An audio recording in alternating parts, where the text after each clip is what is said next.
이번 청문회의 MVP를 꼽자면 단연 방금 이 심판위원장의 일침을 가했던 박동희 기자였다는 분들이 많았습니다.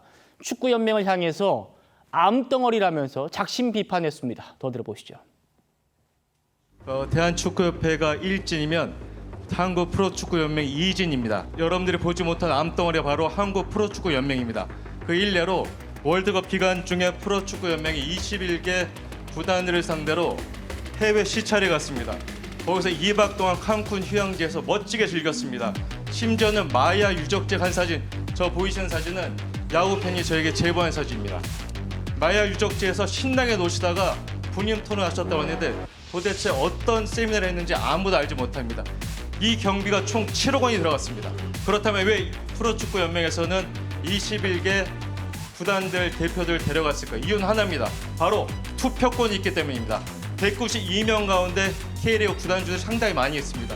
그렇다면 왜 K리그 2 구단 대표들을 데려갔느냐? 축구는 승강자가 있기 때문에 언제든 1부 리그 갈 수 있습니다. 다시 말하면 언제든 나에게 표를 줄 수 있는 잠재 고객들이기 때문입니다. 저 얘기를 할 때 면전에서 이렇게 얘기를 해요. 손으로 가리키면서. 이분들 암덩어리입니다 하는데 반발하는 사람이 한 명도 없어요. 참, 김경희 대변인. 태극전사들이 열심히 뛸 때 교육을 명분을 교육이랍시고 어디를 가느냐. 칸쿤 갔다는 거 아닙니까? 이런 걸 좀 지적해달라고 청문회 한 건데 이걸 지금 박동희 기자 증인이 하고 있어요. 사실 뭐 저도 기자를 했기 때문에 기자를 할 때 보면 취재원이 있지 않습니까? 그 취재원이 개인적으로도 잘 아는 관계가 될 수밖에 없습니다. 그런 관점에서 문제가 있더라도 공적인 자리에서 저렇게 손짓을 하면서 문제라고 얘기하는 것은 두 가지가 있을 수 있습니다. 원래 성격이 소위 말해서 화끈하거나 아니면 두 번째는 하나부터 열까지 문제점을 확실히 알아서 암덩어리라고 그렇게 얘기를 했고 그게 구조적인 문제라는 걸 본인이 얘기하는 겁니다. 1군이 있고 2군이 있고 승강제가 있기 때문에 이 사람들 칸쿤 저도 못 가봤고 누구나 가보고 싶은 곳인데 돈을 7억이나 들여가지고 갔다는 거 아닙니까? 이거는 국민적 관점에서 볼 때 굉장히 문제라고 보는 거고 우리가 칸쿤 뭐 굳이 제가 정원호 전 서울시장 얘기를 일부러 하는 건 아니지만 그때 사람들이 알아서 저런 데 가는 게 소위 말해서 가면 안 되겠구나 그랬는데 형태가 똑같습니다. 그러다 보니까 하나부터 열까지 얼마나 구조적으로 문제였는지 그거를 암덩어리라는 표현을 통해서 일가를 한 게 아닌가 싶습니다. 예, 차 교수님. 정말 이 축구협회 사람 다 나와 있는데 옆에 서가지고 당신들이 암덩어리다 하는데 아무도 말은 못합니다.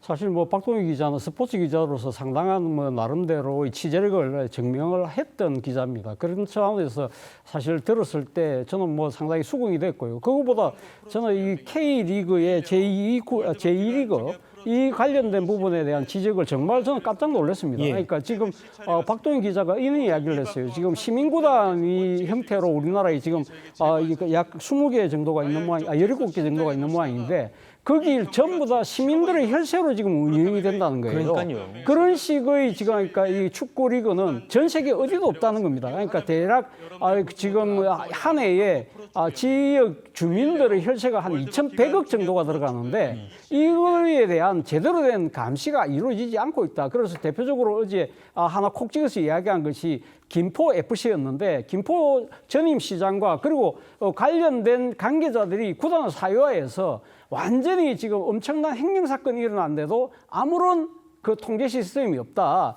주민들의 혈세가 이렇게 줄줄 새고 있고 이런 부분들에 대해서 대한축구협회가 제대로 된 자정 기능이 전혀 없다. 견제 기능이 없다. 이런 부분들을 지적했는데요. 저는 축구팬의 한 사람으로서 정말 경악했습니다. 이 부분에 대해서 아마 저는 관계당국의 집중적인 수사가 저는 필요하다는 생각을 했습니다. 알겠습니다. 공교롭게 또 기자 출신 두 분께서 비판을 해주셨네요. 어제 청문회 말미에는 홍명보 감독의 또 작심 발언이 눈길을 끌었는데 혹시 박지성, 이영표 선수를 겨냥한 거 아니냐 이런 말이 나왔습니다. 뭐라고 했는지 들어보시죠. 그만큼 모든 축구인들이 각고의 노력을 해서 정말로 다 같이 힘을 모아서 바꾸지 않는 한 이게 참 쉽게 바꾸어지지 않는 구조라는 거는 저도 인정을 합니다. 그렇기 때문에 저는 그런 젊은 친구들이 들어와서 이 어려운 것들을 좀 바꿔줬으면 좋겠습니다. 그냥 밖에서 좋은 역할 하는 것도 좋고 좋은 얘기하는 거 좋고 쓴소리 하는 것도 좋지만은 이 안에 들어와서 이 현실이 얼마나 어려운지 좀 깨닫고 그러다 보면은 본인들이 더 이거를 책임감을 가지고 더 바꿀 수 있을 거라는 전 생각은 분명히 갖고 있습니다. 성춘 대변인, 저에게가 밖에서 비판만 하지 말고 유튜브를 통해서 나 공격만 하지 말고 들어와서 직접 해봐라. 혹시 어떻게 들리세요? 그러니까 너 후배들을 향한 일침인 것 후배들을 같은데요. 향해서. 근데 그 일침이라기보단 저는 그냥 꼰대 선배의 그냥 넋두리로 들립니다. 야 너네들 들어와봐.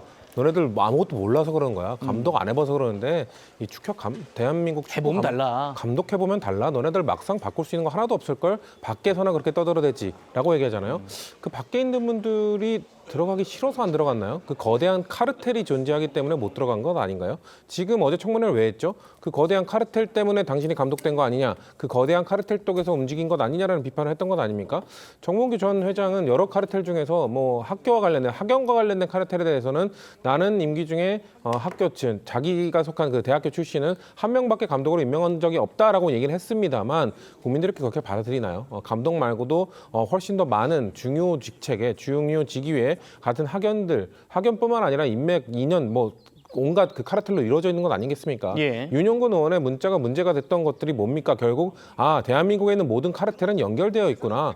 대한축협에 있는 축구계의 카르텔도 정치권 카르텔도 연결되어 있고 그러다 보니까 이 대한민국을 이끌어온 것, 대한민국을 이렇게 만드는 것은 결국 저 카르텔들의 결탁 때문이구나라고 생각하고 있는데 거기에 대해서 분노하는 국민들을 상대로 홍명보 감독은 누가 들어와도 안 될 걸 저기에 정확하게 이름을 얘기 안 해서 그렇지 사실상 국민들이 정말 좋아하는 뭐 박지성 선수, 뭐 안정환 선수 뭐 이영표 선수 이런 선수들을 향해서 예. 밖에서 노래들 다 비판하지만 들어오면 똑같은 사람 될 걸이라는 사실상 전 저주에 가까운 얘기라고 보기 때문에 근데 저는 아닐 거라고 봅니다. 이 카르텔을 깨야 되고요.